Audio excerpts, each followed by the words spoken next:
Classification of drug possession under NDPS Act, 1985. The possession of drugs under NDPS has been defined in three categories and all of them carry different sentences, namely: small quantity. It is a quantity lesser than the quantity specified by the government in the official gazette. If anyone is found with the illegal exclusive possession of any drug such as opium, cannabis, poppy seeds etc. will be punished for 1 year of imprisonment or a fine of 10,000 rupees or both. Intermediate quantity. It is a quantity which is more than the small quantity but less than the commercial quantity, and if anyone is found with the illegal exclusive possession of any drug such as opium, cannabis, poppy seeds etc., the same will be punished for a term which may extend to 10 years of imprisonment with a fine up to 1 lakh. In the case of State v. Mushtaq Ahmad and ORS, 2015, it was held that intermediate quantity is the one which is above small quantity and below commercial quantity. Commercial quantity.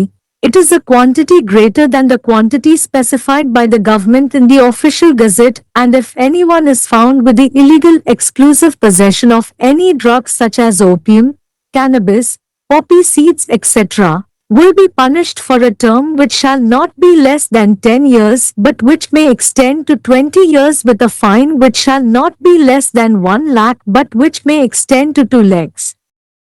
NDPS சட்டம் 1985 இன் கீழ் போதைப்பொருள் வைத்திருப்பதை வகைப்படுத்துதல்.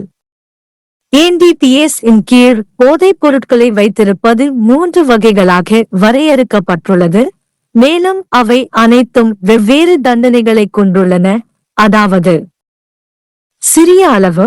இது அரசாங்கத்தால் அதிகாரப்பூர்வ வர்த்தமானியில் குறிப்பிடப்பட்டுள்ள அளவை விட குறைவான அளவு.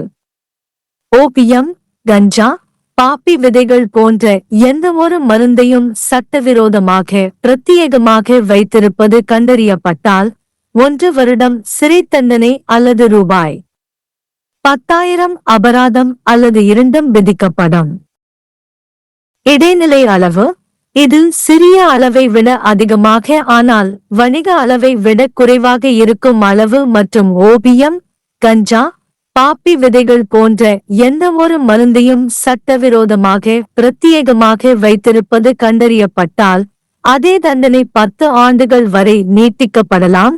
இது 1 லட்சம் வரை அபராதம் விதிக்கப்படும். மானலவி, முஷ்டாக் அகமது மற்றும் மற்றவர்கள் 2015 வழக்கில் இடைநிலை அளவு என்பது சிறிய அளவை விட அதிகமாகவும் வணிக அளவை விட குறைவாகவும் இருக்கும் என்று தீர்ப்பளிக்கப்பட்டது. வணிக அளவு. இது அரசாங்கத்தால் அதிகாரப்பூர்வ வர்த்தமானியில் குறிப்பிடப்பட்டுள்ள அளவை விட அதிகமான அளவு ஆகும். மேலும் அபின், கஞ்சா, பாப்பி விதைகள் போன்ற எந்தவொரு போதைப் பொருளையும் சட்டவிரோதமாக பிரத்யேகமாக வைத்திருப்பது கண்டறியப்பட்டால் 10 ஆண்டுகளுக்கு குறையாத ஆனால் 20 ஆண்டுகள் வரை நீட்டிக்கக்கூடிய தண்டனையுடன் 1 லட்சத்திற்கு குறையாத ஆனால் 2 லட்சம் ரூபாய் வரை அபராதமும் விதிக்கப்படும். एनडीपीएस अधिनियम 1985 के तहत नशीली दवाओं के कब्जे का वर्गीकरण।